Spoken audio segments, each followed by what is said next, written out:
एक बार एक हंस और हंसिनी हरिद्वार के सुरमय वातावरण से भटकते हुए उजड़े वीरान और रेगिस्तान के इलाके में आ गए। हंसिनी ने हंस को कहा कि ये किस उजड़े इलाके में आ गए हैं? यहाँ ना तो जल है, न जंगल, न ही ठंडी हवाएं हैं। यहाँ तो हमारा जीना मुश्किल हो जाएगा। भटकते भटकते शाम हो गई तो हंस ने हंसिनी से कहा कि किसी तरह आज की रात बिता लो, सुबह हम लोग हरिद्वार लौट चलेंगे। रात हुई तो जिस पेड़ के नीचे हंस और हंसिनी रुके थे उस पर एक उल्लू बैठा था। वो जोर से चिल्लाने लगा। हंसिनी ने हंस से कहा, अरे यहाँ तो रात में भी सो नहीं सकते, ये उल्लू चिल्ला रहा है। हंस ने फिर हंसिनी को समझाया कि किसी तरह रात काट लो, मुझे अब समझ में आ गया है कि ये इलाका वीरान क्यों है। ऐसे उल्लू जिस इलाके में रहेंगे वो तो वीरान और उजड़ा ही रहेगा। पेड़ पर बैठा उल्लू दोनों की बातें सुन रहा था। सुबह हुई, उल्लू नीचे आया और उसने कहा कि हंस भाई, मेरी वजह से आपको रात में तकलीफ हुई, मुझे माफ कर दो। हंस ने कहा, कोई बात नहीं भैया, आपका धन्यवाद। ये कहकर जैसे ही हंस अपनी हंसिनी को लेकर के आगे बढ़ा, पीछे से उल्लू चिल्लाया, अरे हंस, मेरी पत्नी को लेकर कहाँ जा रहे हो? हंस चौंका।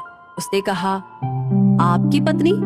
अरे भाई, ये हंसिनी है, मेरी पत्नी है, मेरे साथ आई थी, मेरे साथ जा रही है। उल्लू ने कहा, खामोश रहो, ये मेरी पत्नी है।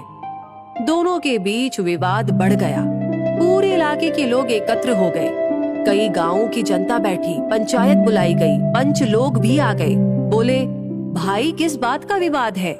लोगों ने बताया कि उल्लू कह रहा है कि हंसिनी उसकी पत्नी है और हंस कह रहा है कि हंसिनी उसकी पत्नी है।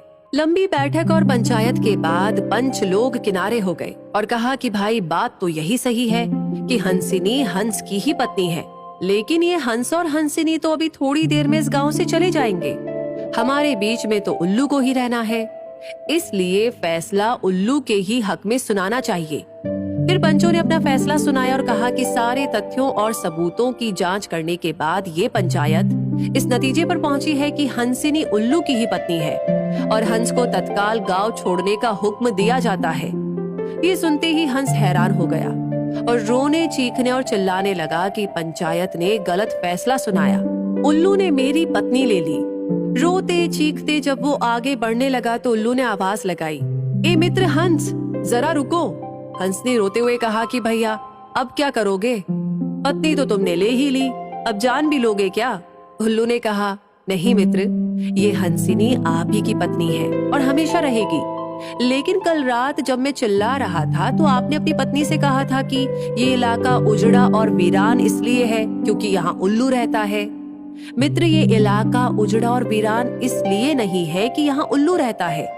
ये इलाका उजड़ा और वीरान इसलिए है क्योंकि यहाँ पर ऐसे पंच रहते हैं जो उल्लुओं के हक में फैसला सुनाते हैं। शायद 65 साल की आजादी के बाद में भी हमारे देश की इस बुरी दशा का मूल कारण यही है कि हमने उम्मीदवार की योग्यता न देखते हुए हमेशा ये हमारी जाति का है, ये हमारी पार्टी का है, इसके आधार पर अपना फैसला उल्लुओं के ही पक्ष में सुनाया है। देश की बदहाली और बुरी हालत के लिए कहीं ना कहीं हम भी जिम्मेदार हैं। तो दोस्तों, इस कहानी के बारे में सुनकर आपको क्या लगता है? कमेंट सेक्शन में लिख करके जरूर बताएं। Like already